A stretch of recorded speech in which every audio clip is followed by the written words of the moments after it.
Today, I want to talk about the future of Facebook. Now, many of us grew up using this social media. It has been a very successful company so far, with their stocks growing year after year. But I do have some concerns with their distant future, like 20 years from now. So make sure to stay to the end of this video to avoid missing any information. And let's get this video started.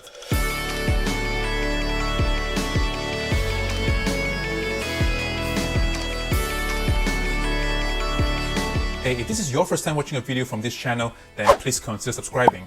So as I was saying, that the future of Facebook may not be as bright as most people think. Let's go through what happened to them recently. So Facebook has always tried to be politically neutral, allowing different political parties to say whatever they want and doing their things. But Facebook has been criticized heavily a lot lately for not doing enough to mitigate fake news and messages that promote racism and violence. And many companies have also spoken out that they will stop their advertising campaigns on Facebook, boycotting the company, until Facebook can step up the effort in dealing with taking down fake news, violence, and racist messages. Companies including North Face, Patagonia, and Upwork, and I strongly believe that many more to come. So my question is, where else can companies post their ads? Well, many may think that Facebook is the best platform for running ads, but it's actually Google, including its subsidiary YouTube. Facebook has always been the second advertising platform, including its subsidiary Instagram. But other than Facebook, there are actually a lot of other social media platforms such as Snapchat and Twitter, albeit their user base collectively is not as strong as Facebook and Instagram. But take a look at their user base demographic. For the millennials and the older generations, it is true that Facebook still dominates the user base. But it couldn't be true for Gen Zs and younger. For Gen Zs, Facebook is only ranked at number 4. Even though its subsidiary Instagram is still the king of social media for this generation, but financially speaking, a majority of Facebook ads revenue still come from Facebook alone. So if Facebook becomes more and more irrelevant, its company will inevitably shrink. If that is not concerning enough, look at the even younger generations. Facebook is not even in the top 5. But surprisingly, you see Twitter here in this younger generation demographic. While Snapchat is sitting pretty comfortably in the top 5 for both demographics.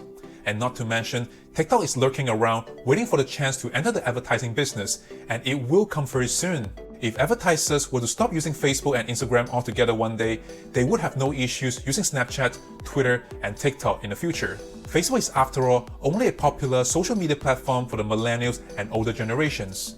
But as time goes by, Gen Zs and the following generations will take over to be the most relevant generations. Can Instagram alone sustain a business operation for both Instagram and Facebook platforms? I seriously doubt that.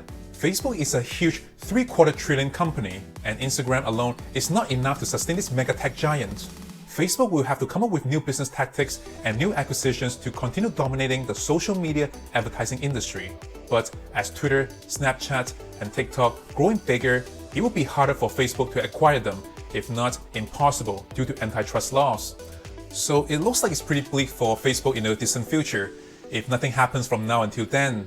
But that is at least 2 decades away, until the boomers, Gen X, and the millennials have become irrelevant. But as of this year, Facebook still has tons of room for growth. As this year is an election year, lots of advertising money will be poured into the company. So here comes the dilemma for Facebook. Do they want to continue allowing fake news and misleading information to be on its platform just because people pay for it? Or do they want to play judge to decide what and what not to be on a social media platform? This is why it is concerning for many companies who traditionally run their ads on Facebook, because they don't want their ads to appear beside advertisements with disagreeable and misleading information. Now, I'm not mentioning any political parties here, so I do mean any ads that are misleading and do convey violence and racism. But of course, if Facebook starts taking down ad campaigns just because they believe the information is misleading, then that will imminently offend the party that runs those ads, and that is why Facebook doesn't want to get involved. So on one hand, Facebook loses money from the ads they decide to take down, and on the other hand, Facebook also loses the opportunity cost from companies who feel offended because Facebook decide not to take down certain ads.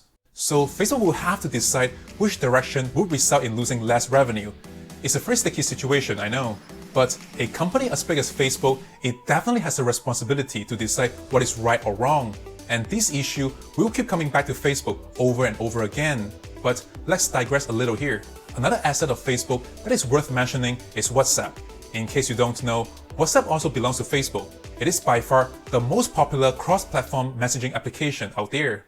Facebook has been developing its peer-to-peer money transfer system for a while now, and it is already in the beta testing stage in Brazil. I think it's gonna be a thing, if not a staple, to how we transfer money in the future. So there is still hope for the future for Facebook to expand their revenue stream. But in order for the company to still be around in the decades to come, it cannot rely this heavily on its advertising arm of its business. But so far, I don't see any other major breakthroughs yet. So to conclude, Facebook is not as bulletproof as we all thought. It will continue to face backlash from people across different beliefs, and is also getting more and more irrelevant in the younger generations. And Instagram may be forced to take over most of Facebook's advertising business in future to stay relevant. And in the near future, it is still quite safe to own stocks from Facebook, but don't be afraid to cash out some of the profits at some point in the next decade or so. Alright, if you find the topic today useful, please click on the like button and subscribe to this channel for more related videos in the future. And with that said, thanks so much for watching and peace out.